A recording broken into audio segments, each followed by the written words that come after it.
Hey everybody, this is Larry. This is day 14 of the Leetcode Day Challenge. Hit the like button, hit the subscribe button, join me on Discord. Let me know what you think about today's farm. I'm happy about today, kind of. I went to the gym, I went for a run. Everything is kind of good again for a little bit. My energy is a little bit back up. I don't know what I'm training for yet still, so I'm trying to figure that out. Yeah. So today I just did a lot of one rep max. Not too happy about the squats and the bench. Mostly doing both things. I have just injuries that I have to kind of figure out how to rehab for. I kind of put them off for marathon, but I just couldn't do it. The squats I got up to like 200 before. Um, I don't know. I mean, I think some of it is just that I like still a little bit like mindful. Like I probably like if I have to in a live or die situation, maybe I could have gotten like 300 or maybe even close because I didn't feel like my muscle that I usually use, like like they were that tested at all, and it shouldn't at 200. But my groin that's pulling stuff together, I feel like a little bit pulled and a little bit stretched in a way that's like maybe not like painful enough to not go, but definitely like feels like I'm at that age where I should get it checked out just to make sure, and not like who cares if you get big when you can walk, that's just silly. But and then my benches are almost the same as that. I dislocated my shoulder doing or playing baseball or softball during the summer, and never. I was hoping time would kind of help it heal, but it's still like I don't have 100% full range of motion. I did it before the marathon. I think I was mostly okay, but I did a lot of exercises to kind of keep it okay. But for the marathon, I kind of put them off, and as a result, I guess it's still not 100%, so that's a little bit sad. Maybe it's just one of those things that I have to kind of keep building strength around it. But my deadlift is injury free, so that's kind of good, and I was able to do about like 265. I want to say 225 plus 40. Yeah, 265. I probably could have done more. It's not my one rep max, but deadlifts are always very just painful. But yeah, I just want to get an approximate max, and I kind of got a good thing. And also, there was someone waiting for the squat rack after me, and I was just like, it's fine. I don't need to like. And if deadlift, some days it just takes me like 5 to 10 minutes waiting, right? And it's just kind of a little bit weird, and it's fine. I'm not doing a specific workout, so. But yeah, so today I feel good. I ran a couple of miles, some of it heavy. I got a burger, which I don't know if you follow me on Instagram. I actually comment on it, but they gave me an extra couple of patties, and now I had a 4 patty burger, and it was huge, and I am passing up from food coma soon, so hopefully let's get this farm started then. All right, hope y'all enjoy today's workout day. It's been a long time, so I feel like but at the end of the day, it's the same thing with Leetcode, right? You have to know what, and competitive programming and stuff like that in general, you have to know what you're training for, right? And when you do, then if you don't have a goal, you don't have any aim, then it's kind of hard to kind of hold yourself accountable for it. So yeah. Anyway, let's take a look at today's problem. We have 2064, minimize maximum of product distributed to any store. Okay, you're given an injury and indicate N specialty retail stores. There are M product. There's too many letters. Whereas type, index quantities, where quantities of I, it represents number of products of the I quality type. Okay, I product type. You need to distribute all product to retail stores following these rules. A store can be given at most one product type, but can be given any amount of it. After distributing, each store will have given some number of products, 0, and X is the number of products given to any store.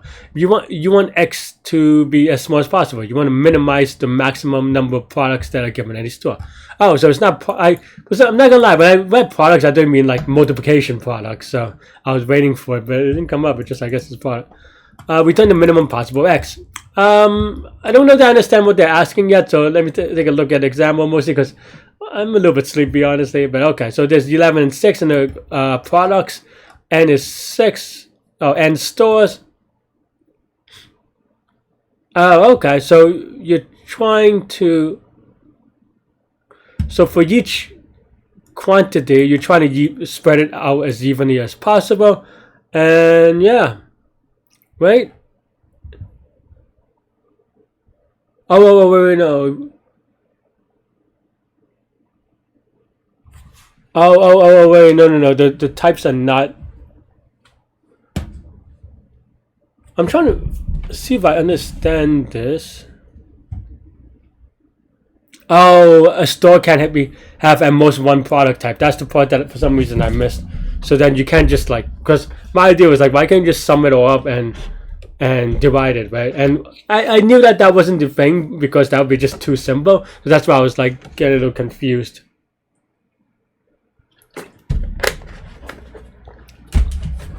Okay, so in this case, we want 4 into the 4 of product 1 into the first 4 stores, and so it's like a 4-2 split. And then here we have a 3-2-2 split, right? I mean,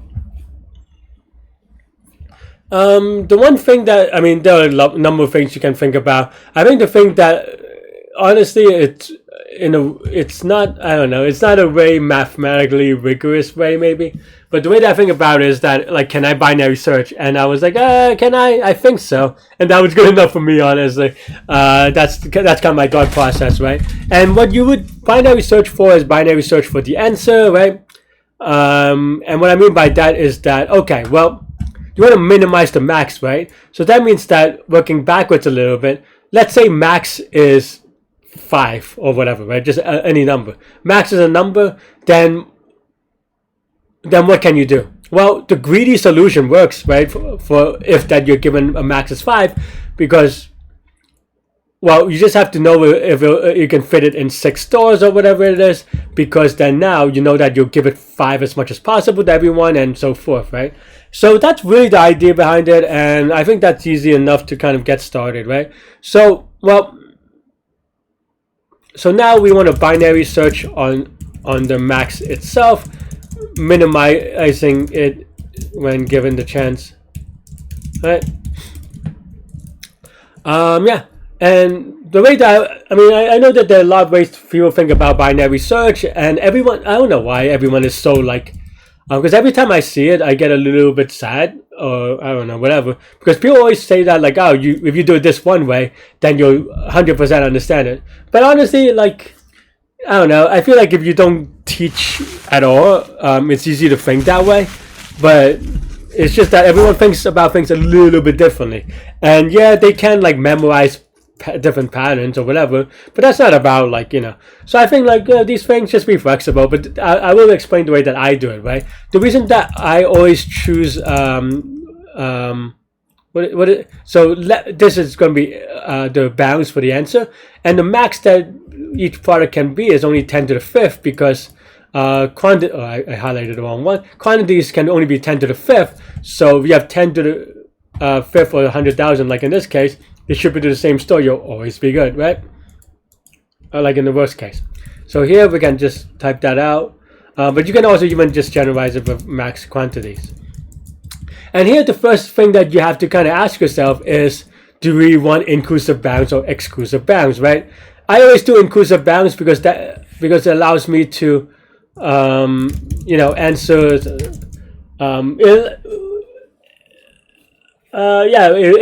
because it's just very simple for me. It's just that when left is equal to right, then our range is one number, which is the answer, right? So to me, that seems like pretty straightforward to write, and this is the loop that does it, because when this is false, it means that left is equal to right, and you have only one number, and that is the answer, right? And then mid, this part is a little bit trickier, but it's just the middle of the two things. I say a little bit trickier because this is not where you ask the questions yet, but the auto indent thing is a little bit weird, which usually means that like I'm missing a parent something or something. Or maybe this is just weird. Maybe I don't know. Okay, that is just weird. And then now I often anyway abstract this out to some function I call good, right? And it can mean anything really. And how do you put the code below it, right? Well, it depends how you define good, but let's say you have a target, and the definition is I mean, and these are up to you, because how you define these will determine the rest of the way. So as long as you're consistent and, you know, like the rest of the code doesn't, like, it'll follow through it. So you know, so you see me write it like many different times. The only thing that I really choose is this range thing at the beginning, right? But here, I mean, of course you can make some choice, but sometimes certain things feels natural to you and so forth. So yeah, and here for good we have given the max is target, can we fit all the products in n stores, right? That's really the idea. And okay, so then now we can say, okay, given that it is target, then what? I mean, there are a couple of ways you can think about it, but then it's just about, because each product can only, or sorry, the other way around, each store can only have one product. So then now we see for each product, how many stores does it burn up, because, well, there's no overlap, right? So yeah, and that is going to be that. And the way that I think about these things very often, even though I do it very fast, or maybe just moderately fast, maybe not that fast, I don't know anymore, but is that I just use real numbers, right? So let's say you, especially with rounding, which happens a lot, you have to use real numbers. For example, maybe here I would choose like, okay, quantity, we have 15 items for the first thing, and target is 4, right? Well, 15 over 4 is 3 3/4, or something like this. Of course, you want to round up because you cannot use 3 3/4 stores. You have to use full 4 stores. So then now I know that I want, so for Q in quantities, right, I would have something like Q divided by target, but we have to round up, which you would write something like this. But of course, well, this won't work because I used integer division. But you know, even if you don't use it, this is just a little bit yucky. The way that you can write it with rounding up is just writing something like this, right? And I'm not going to prove this. You can really just prove it at home, but you know, it is just what it means. It's just rounding up. That's really the main point here, right? And that is basically stores used, right? So then maybe if we have total stores, we can, yeah, I mean, you can name things like, yeah, stores used is equal to 0, and then now we can just add it, right? And then now we want to check, as we said, we want to see the number of stores used is is less than or equal to n, because if that's true, then that means that we have a good condition. Okay, so then now we have a good condition, we ask ourselves, okay, well, look, you have a spectrum from left and the right, and you have a middle. If it is good, that means that the mid is part of the answer, right?